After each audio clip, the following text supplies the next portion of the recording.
Urea का एक villain 0.645 Celsius पर जमता है। इस विलेन का क्वथनांक क्या होगा यदि जल को Kf बराबर जो दे रखा है 1.86। Kf को क्या बोलते हैं? Kf को बोलते हैं मोलल हिमांक अवनमन। वो तथा Kb दे रखा है 0.572 केल्विन किलोग्राम मोल इनवर्स में दे रखा है। जो आपका राइट आंसर होगा सॉल्व करने पर राइट आंसर आएगा 100.198 सेल्सियस ग्राम आएगा। तो यहाँ पर ध्यान से देखेंगे, सर्वप्रथम विलेन की मोललता की गणना करेंगे। उसका सूत्र पहले आपको पता होना चाहिए। डेल्टा टी एफ बराबर होता है फार्मूला के एफ इंटू यम। सर्वप्रथम पहले हम क्या करेंगे, पहले निकालेंगे मोललता निकालेंगे। तो मोललता निकालने के लिए गुणेला के एफ कहाँ चला जाएगा, बटे में चला जाएगा। तो यहाँ पास यम बराबर निकलेगा, यहाँ रहेगा डेल्टा टी एफ और गुणेला कहाँ चला जाएगा, बटे में चला जाएगा। तो यहाँ पर सो जाएगा के एफ। तो ये हमारा जो आ जाएगा मोललता का आ जाएगा फार्मूला। अब यहाँ ध्यान से देखेंगे क्या क्या हमें दे रखा है। तो यहाँ पर देखेंगे जो डेल्टा टी एफ जो दे रखा है वो जो विलेन जो कितना दे रखा है, कह रहा था यूरिया का एक विलेन जो है 0.645 सेल्सियस पर क्या होता है, जमता है। ये टेम्परेचर है जो डेल्टा टी एफ कितना दे रखा है, वो दे रखा है 0.645। ये क्या है आपका दे रखा था किसमें, सेल्सियस पर।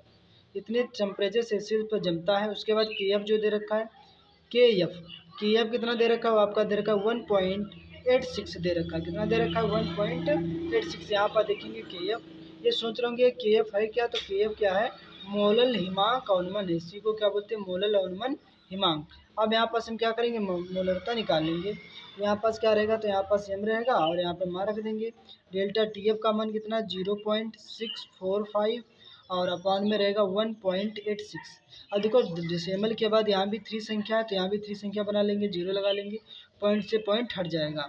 अब यहाँ से क्या करेंगे, अब यहाँ पर लिखेंगे यम बराबर 645 और बटे में रहेगा कितना, यहाँ पास 1860।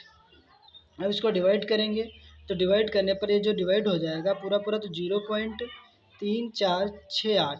तो यहाँ पर जो डिवाइड होगा तो मोलरता जो आ जाएगी 0.3468 मोल बटे किलोग्राम। किस में आएगा, मोल बटे किलोग्राम में क्या निकल के आ जाएगी, ये आपकी निकल के आ जाएगी मोलरता। उसके बाद निकालेंगे क्वथनांक उन्नयन। तो यहाँ पर लिखेंगे क्वथनांक उन्नयन। क्वथनांक उन्नयन का क्या होता है, क्वथनांक उन्नयन का भी फार्मूला होता है। उसका फार्मूला क्या होता है, तो यहाँ पास होता है डेल्टा टी बी बराबर होता है के बी इंटू यम। इंटू क्या होता है, यम होता है। अब यहाँ देखेंगे डेल्टा टी बी क्या होता है, तो ये क्वथनांक में उन्नयन होता है। के बी क्या होता है, मोलल क्वथनांक उन्नयन होता है। यम क्या होता है, ये आपका यम जो होता है मोललता होता है। ये क्या स्थिरांक होता है। अब यहाँ से ध्यान से देखेंगे, उसके बाद ये आपका ये समझो फार्मूला है, इसको आपको याद होना चाहिए।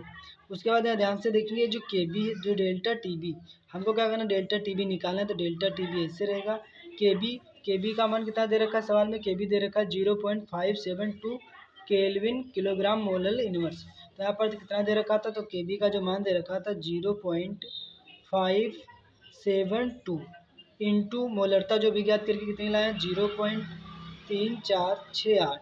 अब यहाँ से क्या करेंगे, फटाक से यहाँ से भी पॉइंट हटाएंगे। कितनी संख्या है, पीछे 4 संख्या तो 4 जीरो बढ़ जाएंगे, और ऊपर से पॉइंट हटाएंगे तो कितनी 3 संख्या तो 3 जीरो बढ़ जाएंगे। अब यहाँ क्या रहेगा, यहाँ रहेगा डेल्टा टी बी रहेगा और बराबर क्या रहेगा। अब यहाँ से क्या करेंगे, यहाँ पास आ जाएगा 572 गुणे 3468 और बटे में देखेंगे कितने जीरो हैं, तो 4 इधर और 4 और 3, 4 3 हो जाएंगे 7 जीरो। तो यहाँ पर 7 जीरो बनाए रखेंगे, 1 2 3, फिर 3 6 और 1 7। अब ऊपर से क्या कर लेंगे, मल्टीप्लाई करेंगे, फिर डिवाइड कर पॉइंट लगा देंगे जीरो काट के। तो ये देखो मल्टीप्लाई होकर के जो आपका आ जाएगा पूरा पूरा डेल्टा टी बी वो कितना आ जाएगा, वो आपका आ जाएगा 1983 और 69 अब बटे में कितने जीरो थे, तो 3 3 6 7 जीरो थे। तो 7 देखो यहाँ पास 7 जीरो रहेंगे, 3 3 6 और 1 7। अब देखो अब यहाँ पर 7 जीरो कटेंगे तो 1 2 3 4 5 6 7। देखो अब यहाँ 7 जीरो कटेंगे, 7 संख्या बाद क्या लग जाएगा, पॉइंट लग जाएगा। तो 1 2 3 4 5 6, 6 के बाद 7, तो यह पॉइंट तो बाहर, तो ये पॉइंट 7 संख्या के बाद पॉइंट लग जाएगा। तो यहाँ आ जाएगा डेल्टा टी बी बराबर आपका आ जाएगा 198 सेल्सियस। पीछे संख्या छोड़ देंगे तो कितना आ जाएगा भाई, पॉइंट के बाद 3 ही संख्याओं का काम होता है, इंपॉर्टेंट होते हैं। तो यहाँ आ जाएगा डेल्टा टी बी बराबर कितना आ जाएगा, 0.1986 आ जाएगा। उसके बाद निकालेंगे विलयन का क्वथनांक। उसके बाद क्या निकालेंगे, विलयन, पहले क्या था क्वथनांक उन्नयन, अब निकालेंगे विलयन, विलयन का क्वथनांक। क्वथनांक, तो विलयन का क्वथनांक कौन सा विलयन है, तो शुद्ध जल का जो क्वथनांक होता है वो 100 सेल्सियस होता है। क्या होता है, जो शुद्ध जल होता है जिसमें मिला घोला जाता है, तो शुद्ध जल का क्वथनांक, शुद्ध जल का क्वथनांक, शुद्ध जल का क्वथनांक कितना होता है, अपने जगह पे 100 सेल्सियस होता है। इसलिए विलयन का क्वथनांक दोनों को ऐड कर देंगे। देखो उसके बाद क्या लिखेंगे, लिखेंगे इतना 100 सेल्सियस, उसके बाद लिखेंगे क्या, इसलिए, इसलिए विलयन का क्वथनांक, विलयन का क्वथनांक, जो विलयन का क्वथनांक कितना भाई दे रखा, देखो 100 सेल्सियस और उसमें कितना ऐड कर लेंगे, और उसमें आपको ऐड कर लेंगे जो आप भी जो निकाल के लाए हैं जो क्वथनांक कितना, तो आपका कितना 0.198। अब इनको हम क्या कर लेंगे, ऐड कर। अब यहाँ पास 100 सेल्सियस जो शुद्ध जल का क्वथनांक में ऐड कर लेंगे जो डेल्टा टी बी है। डेल्टा टी बी क्या है, तो आपको बताया था क्वथनांक उन्नयन है, उसको ऐड करेंगे 0.198। इसको ऐड करने पर आपका आ जाएगा यहाँ पास 100, यहाँ पास कितना आ जाएगा 100.198।